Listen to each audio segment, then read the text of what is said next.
이번 영상에서는 아래의 종목들을 한번 살펴보도록 하겠습니다. 먼저 헤라 창업을 보겠습니다. 매출액 꾸준하게 증가하고 있고 세후이익도 무난하고 ROIC도 견조합니다. 특이사항은 투하자본이 매출액보다 엄청나게 높다는 건데, 투하자본이 매출액의 거의 10배 엄청난데 성장세가 기대가 되는 종목입니다. 영업현금 흐름만 봐도 알 수 있는데 매년 엄청나게 증가하고 있고요. 2019년도에 조금 감소를 했습니다. 차트를 보면 기준가는 29.4 홍콩달러입니다. 그래서 이 정도 선 보시면 되고요. 여기 위에서는 실적 기대감이 있다 라고 보시면 되고, 앞서 살펴본 매출액이랑 영업이 다 증가하고 있고 한데, 이 영업현금 흐름이 2019년도에 조금 감소를 했습니다. 그래서 차트상으로 보니까 2019년도에 횡보를 좀 하는 모습이고 2020년 들어서 다시 반등을 하기 시작합니다. 아무래도 올해 실적이 좀 더 개선이 될 거라는 기대감이 있지 않겠나 생각이 들고, 29.4 위에서는 주가의 실적 기대감이 있다라고 보시면 되겠습니다. 그 다음 BRD전자를 보겠습니다. 매출액 꾸준하게 증가하고 있고요. 영업이익은 좀 왔다 갔다 하는데 2017년부터 2018년, 19년도 감소세고 ROIC도 감소세입니다. 매출액은 증가하고 있는데 투하자본하고 이 ROIC가 조금씩 감소하면서 2019년도에는 한 자릿수까지 떨어졌습니다. 영업현금 흐름을 보면은 2019년도에 거의 엄청나게 많이 빠졌고요. 그래서 주가를 보면은 2017년도에 꼭지를 찍고 하락해서 2019년까지 거의 헤매다가 최근에 반등이 조금 나오고 있는데, 기준가는 34달러입니다. 그래서 전고점보다 훨씬 높은데 BRD전자는 지금은 접근하기는 좀 그렇다. 사실 BRD전자의 영업현금 흐름이 다시 반등해서 개선이 되기 전까지는 좀 주가는 제한적인 박스권 움직임에서 움직이지 않을까 생각을 하고 있습니다. 그 다음 샤오미를 보겠습니다. 매출액은 증가하고 있고요. 세후손익은 지금 좀 감소세에 있습니다. 2017년도에 이렇게 큰 적자가 났는데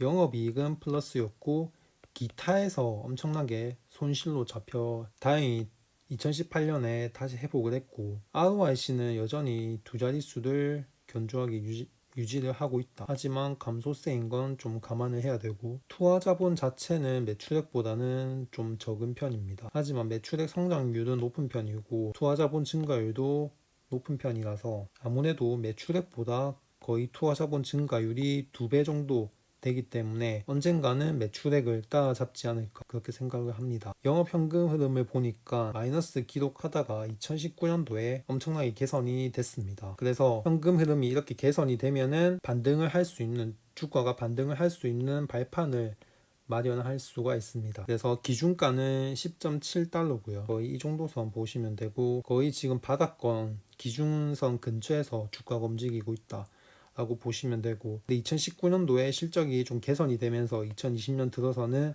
좀 더 실적이 개선되지 않을까 그런 기대감이 좀 있다. 그래서 기준가는 10.7달러입니다. 이 정도 보시면 되고, 반등 이후에 10.7달러 근처에서 지지를 해주고 재차 다시 반등에 나서는 모습입니다. 처음이 기준가 10.7달러고요. 이 정도 선 보시면 되고, 처음 반등 이후에 하락을 했는데 10달러 근처에서 지지를 해주는 모습이고, 차 다시 반등을 하는 모습은 견조하다고 보여집니다. 그 다음 넷드래곤을 보겠습니다. 이 종목 매출액 꾸준하게 증가하고 있고요. 영업이익도 보면은 개선이 되고 있습니다. ROIC도 지금 개선이 되고 있고요. 투하자본은 매출액하고 거의 비슷한 수준 견조하고, 매출액 증가율, 투하자본 증가율보다 훨씬 높습니다. 아주 괜찮고요. 영업현금 흐름을 보면은 매년 꾸준하게 증가하고 있습니다. 거의 모든 항목을 만족시키는 종목이고, 차트를 보면은 주가가 2015년도에 고점을 찍고 거의 박스권 흐름을 보여주고 있습니다. 2017년도까지는 주가가 실적이 별로 안 좋았죠. 2016년부터 해서 실적이 별로 안 좋았다. 근데 2018년도 들어서 실적이 괜찮아졌습니다. 하지만 주가는 빠졌죠. 근데 2019년에는 다시 반등을 해서 지금 반등을 모색하는 모습이고, 기준가는 18달러입니다. 그래서 이 정도 선 보시면 되고요. 18달러 위에서는 주가의 실적 기대감이 있다고 보면 된다. 기준가 18달러입니다. 이 정도 선 8달러 위에서는 흐름이 괜찮아질 수 있다고. 그 다음 실리소프트를 보겠습니다. 이 종목이 되게 골 때리는데, 일단 먼저 실적을 보면은 매출액 증가하고 있고요. 영업이익도 견조하다. ROIC는 뭐 두 자릿수 견조하게 유지를 하고 있고, 투하 자본이 매출액보다는 적습니다. 지금 매출액이 훨씬 크고, 그래서 매출액 증가율, 투하 자본 증가율 둘 다 문제가 없습니다. 영업 현금 흐름도 무난하게 개선이 되고 있고 2019년도에는 증가했습니다. 근데 차트를 보면은 2009년에 2010년도에 꼭지를 찍고 거의 10년 동안 하락을 하고 있고요. 반등을 제대로 못하고 있고 빌빌대고 있는데 기준가는 0.13입니다.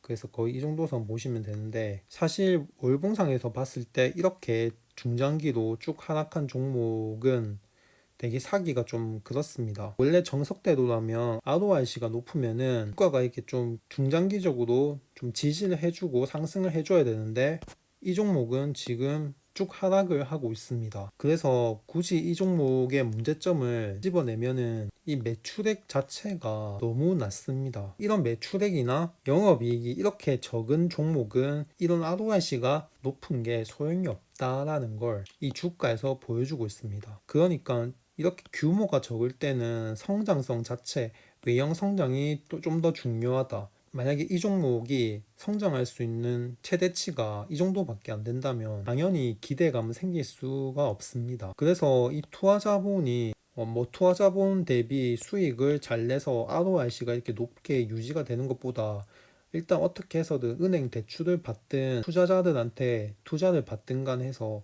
이 투자자본량을 늘려가지고 이 회사가 얼만큼 성장할 수 있는지, 얼마나 매출액을 폭발적으로 증가시킬 수 있는지를 좀 증명을 시켜줘야 된다. 그렇지 않고 그냥 뭐 이 정도 수준에서 움직인다면 주가는 그렇게 크게 움직일 가능성은 낮지 않을까. 주가가 이렇게 거대 박스권을 뚫는 거는 거의 불가능하지 않을까, 그렇게 생각을 합니다. 그 다음 해남 미란 국제공항을 보겠습니다. 이 종목도 좀 골 때리는 종목인데 매출액이 2019년 들어서 감소를 했고요. 영업이익도 견조하고 ROIC는 한 자릿수다. 이게 문제입니다. 이게 2019년 들어서 10% 됐지만 결국에는 뭐 비슷하고요. 문제점은 여기서 나오는데, 매출액보다 투하 자본이 엄청나게 높은데 절대적인 크기는 투하 자본 자체가 매출액보다 엄청나게 높기 때문에 거의 9배, 8배, 9배 수준에 육박하기 때문에 당연히 여기서 1%만 수익이 나도 세후손익은 400억 가까이 나고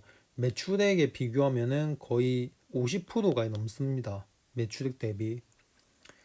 그래서 매출액 대비 수익률이 클 수밖에 없고, 왜냐면 투하 자본 자체가 높으니까. 차트를 보시면은 월봉 차트인데 거의 20년 동안 박스권을 만들고 있습니다. 거의 뭐 악질 중에 악질 종목이고요. 아까 앞에서 살펴본 헤라 창업을 보면은 이 종목도 투하 자본이 엄청나게 높습니다. 매출액 대비. ROIC 자체는 매년 증가하고 있고 매출액도 견조하게 증가하고 있고요. 영업 현금 흐름이 특히나 엄청나게 개선이 된다는 걸 확인을 할 수가 있습니다. 그래서 이렇게 레버리지를 땡기면은 절대적으로 창출하는 현금 흐름이 엄청나게 개선이 되어야 되는데, 근데 해남 밀양국제공항 같은 경우에는 이렇게 높은 투하 자본으로 ROIC가 그렇게 커지지도 않고 거의 제자리 수준을 유지하는 게 가장 큰 문제라고 보고요. 자본을 잘 활용을 못한다고 볼 수 있습니다. 그래서 만약에 이렇게 레버리지를 땡겨서 경영을 하다가 뭐 한두 번 자빠지면은 회사 거의 아작나는 건 순식간입니다. 영업 현금 흐름 자체도 증가는 하지만 레버리지를 땡긴 만큼 큰 폭으로 상승을 하고 있지는 않습니다. 그래서 레버리지 땡겨서 회사를 경영하는데 근데 딱히 거기서 수익은 잘 안 나고 있는 상황. 그러니까 위험은 한데 위험 대비 수익은 낮다는 겁니다. 그 다음 BBI를 보겠습니다. 이 종목은 매출액 증가하고 있고요. ROIC를 보면은 지금 거의 한 자릿수대 유지 중이고 영업 현금 흐름을 보니까 매년 증가세입니다. 그래서 이 ROIC가 좀 낮은 게 좀 걸리긴 한데, 차트를 보면은 일단 2015년에 꼭지를 찍고 지금 박스권 흐름이고요. 이 종목은 지금 마찬가지로 투하 자본이 매출액보다는 높기는 합니다. 높기는 한데 ROIC가 마찬가지로 그렇게 높지가 않습니다. 그러니까 레버리지를 앞서 본 해남 밀양 국제공항만큼은 땡기지 않았는데 그래도 매출액보다는 높은데 수익성은 그렇게 크진 않다. 물론 레버리지 잘 땡겨서 수익이 조금 나면은 갑작스럽게 실적이 좀 좋아질 수 있습니다. 그러면 주가가 좀 오르긴 하지만 기대만큼 못 미치면 또 하락을 하고, 그래서 결국엔 제자리 걸음을 할 가능성이 높다. 그래서 솔직히 이렇게 레버리지를 땡기면은 최소 20% 이상은 나와줘야 됩니다. 수익성이 좀 아쉽다. 성장성을 따지면은 뭐 이 정도가 나쁘진 않은데 이 정도도 좀 부족하다. 그래서 이 종목도 리스크 대비 수익률이 좀 낮은 게 아닌가 라는 생각이 듭니다. 영상은 여기서 끝.